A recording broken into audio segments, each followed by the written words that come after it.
വൈകുന്നേരം ഈ പ്രദേശത്തൊന്നും കണ്ടതേയില്ല. ഞാൻ എന്റെ പിള്ളേരുടെ കൂടെ തെണ്ടാൻ പോയി. ഇന്ന് കച്ചവടം തകർത്ത് കളഞ്ഞല്ലോ. ഒരു വാശി ഉണ്ടായിരുന്നു. ആരെങ്കിലും ക്രിട്ടിസൈസ് ചെയ്യാനുണ്ടാവുമ്പോഴാണല്ലോ ഓരോരോ ഇത് കയറുന്നേ. അപ്പോ രണ്ടിലും നിറഞ്ഞിട്ടേ മാറൂന്ന് കരുതിയല്ലേ? എന്തായി, അമ്മയ്ക്ക് എഴുതിയോ അതോ? എഴുതി. ശിവൻ പറഞ്ഞുകൊണ്ട് മാത്രം. അച്ഛനും അമ്മയായിട്ടൊക്കെ വഴക്കിടാം, പിണങ്ങാം, പക്ഷേ മനസ്സുകൊണ്ട് ഉപേക്ഷിക്കരുത്. ആ നഷ്ടം എന്താണെന്ന് അറിഞ്ഞവനാ ഞാൻ. Hope for the best. എല്ലാ ദിവസവും കലങ്ങി തെളിയും. അതെ, ഇപ്പൊ എനിക്കെന്തോ വിശ്വാസം തോന്നുന്നു.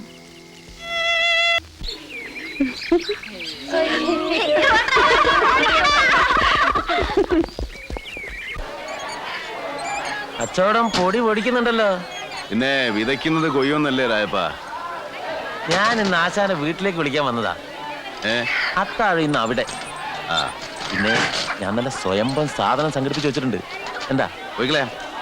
എടി മോളെ ലക്ഷ്മി, ഒരു 2 രൂപ താടി. ഒന്ന് പോ മുത്തിയമ്മേ, നീ ഗുണം പിടിക്കത്തില്ലടി നാശമേ.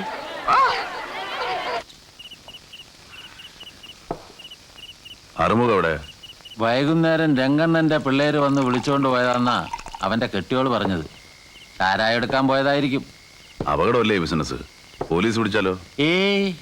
രംഗണ്ണന്റെ ആൾക്കാരെ പോലീസ് പിടിച്ചതായി ഇതുവരെ കേട്ടിട്ടില്ല. തിരിച്ചാ സംഭവിക്കാറ്. ഇതെങ്ങനെയാ ഒന്ന് തൊട്ടുകൂട്ടാനില്ലാതെ? ഞാൻ പോയി നല്ല ചൂടുള്ള മുറുക്ക് മേടിച്ചിട്ട് വരാം. വേണ്ട, ഞാൻ ഇറങ്ങേ. ഞാനിതാ വന്നു. ഒരു 10 അടി നടക്കേണ്ട കാര്യമല്ലേ ഉള്ളൂ. പക്ഷേ എന്താ വേണ്ടതെന്ന് വെച്ചാൽ ശ്രദ്ധിക്കണം. ഞാനിതാ എത്തിപ്പോയി.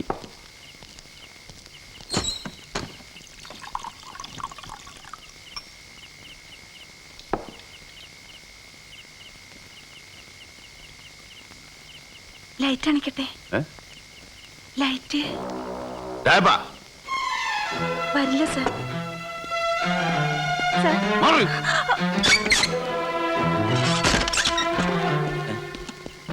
പെങ്ങളെ കൂട്ടി കൊടുക്കണോ?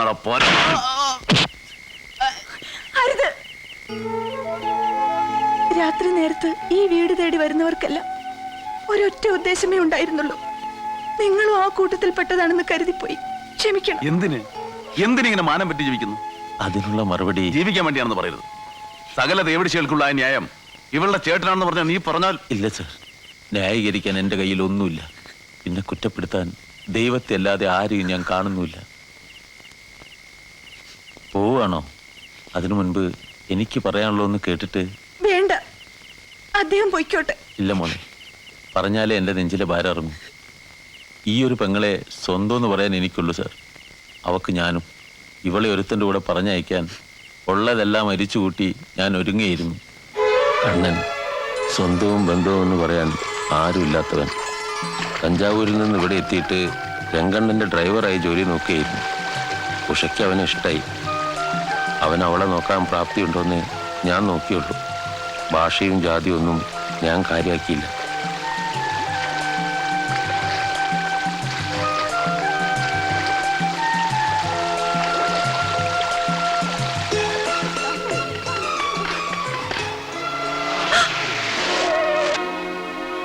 കോളനിയിലെ കാണാൻ കൊള്ളാവുന്ന പെൺകുട്ടികൾ രംഗന്റെ കൺവട്ടത്ത് പെടാതിരിക്കാൻ എല്ലാവരും ശ്രദ്ധിച്ചിരുന്നു. രംഗൻ ഒരു പെൺകുട്ടിയെ ഇഷ്ടമായി എന്ന് വെച്ചാൽ അതിൻ്റെ അർത്ഥം ആ കുട്ടി നശിച്ചു എന്നാ. ഇവളെയും അവൻ നോട്ടോടുന്നുണ്ടെന്ന് എനിക്കറിയാമായിരുന്നു. പക്ഷെ കണ്ണന് ഞാനിവളെ കെട്ടിച്ചു കൊടുക്കാമെന്ന് പറഞ്ഞപ്പോൾ അയാൾ എതിരൊന്നും പറഞ്ഞില്ല. കല്യാണത്തിന് പൊന്നു വാങ്ങാനുള്ള പണം തന്ന് സഹായിച്ചു. വേണ്ടെന്ന് പറഞ്ഞിട്ടും നിർബന്ധിച്ച് കയ്യിൽ ഏൽപ്പിക്കുകയായിരുന്നു. അങ്ങനെ ഇവളും ഞാനും സ്വപ്നം കണ്ടതിലും ഭംഗിയായി കല്യാണം നടന്നു. കണ്ണൻ ഇവളെ അവന്റെ വീട്ടിലേക്ക് കൊണ്ടുപോയി. എന്നാ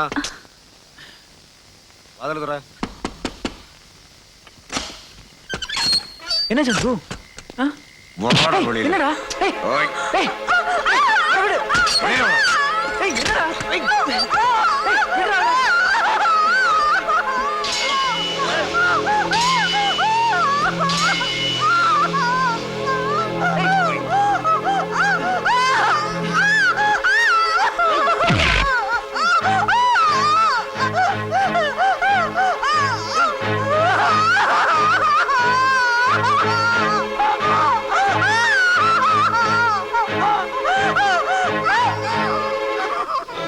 അവൻ രംഗൻ എന്റെ പെങ്ങളെ അവൻ പൊന്നു വാങ്ങാൻ അവൻ തന്ന പണം എന്തിനുള്ള വിലയായിരുന്നെന്ന് എനിക്ക് മനസ്സിലാകാൻ വൈകിപ്പോയി സാറേ. എന്നിട്ട് രംഗനെ പിറ്റേന്ന് വെളുപ്പിന് ഈ ഉമ്മറത്ത് വന്ന് തല തല്ലി കഴിയുന്ന ഇവളെ കണ്ട് സഹിക്കാതായപ്പം ഞാൻ ചെന്നു അവനെ കാണാൻ. അവന്റെ ആളുകൾ തല്ലി ചതച്ചൊരു വിഴുപ്പ് പാണ്ഡം പോലെ എന്നെ ഇവിടെ കൊണ്ട് എറിഞ്ഞിട്ട് പോയി. ഈ പടി കയറി വന്നൊന്ന് നോക്കാൻ, ഞാൻ ചത്തോ ഇല്ലയോ എന്നൊന്ന് അന്വേഷിക്കാൻ ഒരു പട്ടിയും ഉണ്ടായിരുന്നില്ല. ഒടുവിൽ എനിക്കിത്തിരി കഞ്ഞിവെള്ളം തിളപ്പിച്ച് തരാൻ, മരുന്ന് വാങ്ങാൻ ഇവക്ക് വീണ്ടും ഉടുതുണി ഉരിയേണ്ടി വന്നു സാറേ, എന്റെ ജീവൻ പിടിച്ചു നിർത്താൻ. ഇപ്പോ ജീവനുണ്ടെന്നേ ഉള്ളൂ, ഈ ശരീരം കൊണ്ട് പ്രയോജനം ഒന്നുമില്ല. എന്നിട്ട് കണ്ണൻ അയാളെവിടെ? അന്നത്തെ രാത്രിക്ക് ശേഷം ആരും കണ്ടിട്ടില്ല. കുറച്ചുനാള് ദൂരെ ഒരു വട്ടാശുപത്രി കിടന്നിരുന്നെന്ന് കേട്ട് ഞാൻ തിരക്കിയിരുന്നു. അവിടുന്നും പോയെന്നാ അറിഞ്ഞത്.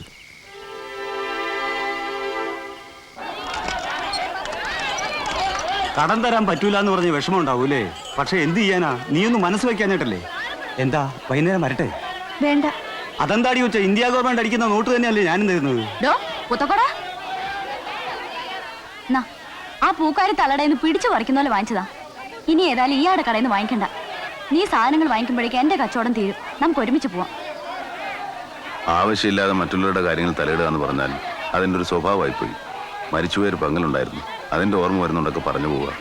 ഇനിയെങ്കിലും നെറിയോടെ ജീവിക്കാൻ നോക്ക്.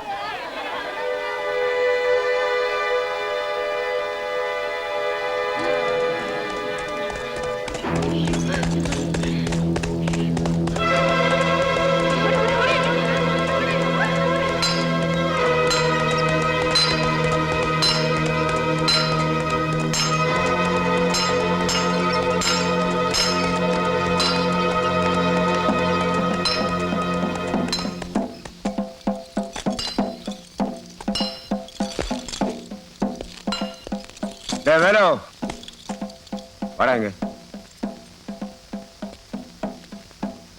ஏண்டா நீ போகலையா? படுத்த படுக்கையா இருக்க அப்பாவை கூட்டிட்டு நான் எப்படி போக முடியும்? எப்படி போக முடியும்? ஓடாதீங்க, அவரை விட்டுடுங்க. நானும் என் பசங்களும் அனாதை ஆயிடுவோம். நாங்க எங்கேயாவது போயிடுறோம். அவரை உயிரோட விட்டுடுங்க. இத பாரு, 10 நிமிஷத்துக்குள்ள நான் திரும்பி வருவேன். அதுக்குள்ள இந்த இடத்தை காலி பண்ணல, தொலைச்சு விடுவேன். தொலைச்சு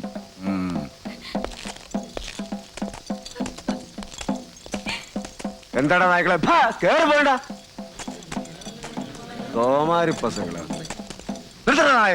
അവന്റെ മറ്റേതിലെ ഒരു തപ്പുവായ பாவம் வேலு. இங்க இருக்கிறது வீடும் குடிசெல்லாம் அந்த ரெங்கண்ணனோடதாണെന്നാണ് വെപ്പ്. വാടക കാശ് ശരിക്കും കൊടുക്കുന്നില്ലാന്ന് പറഞ്ഞാണ് ഈ കുടി ഒഴിപ്പിക്കുന്നത്. ஆனா சங்கதி அதல்ல. இந்த வேலுக்கும் அழகான ஒரு தங்கச்சி இருக்கு. அந்த சந்திரக்கும் அவள் மேல ஒரு கண்ணு. இது தெரிஞ்சுக்கிட்ட வேலு என்ன பண்ணிட்டேன்னு தெரியுமா? மேட்டுப்பாளையத்தில் அக்கா வீட்டில் கொண்டு போய் விட்டாச்சு. அதுதான் இந்த முண்டத்துக்கு காவம்.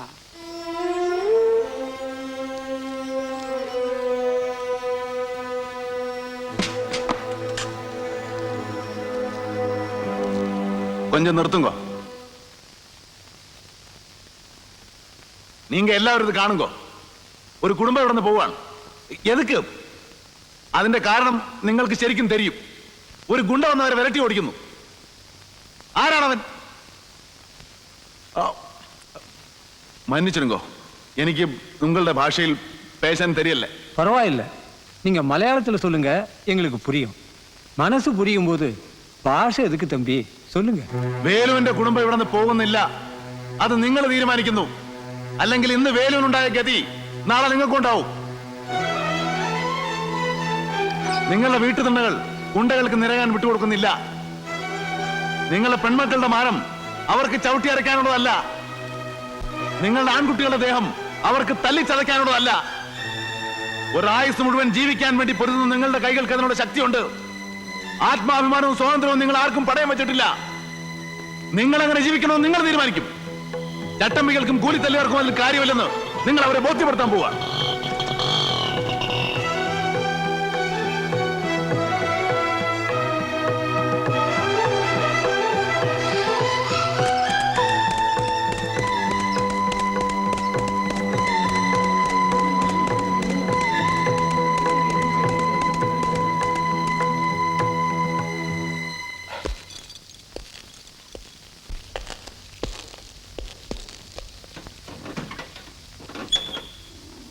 டேய் எழுந்துடுறா. நான் என்ன சொல்லிட்டு போனேன்?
അവനെ കൊല്ലരുത്.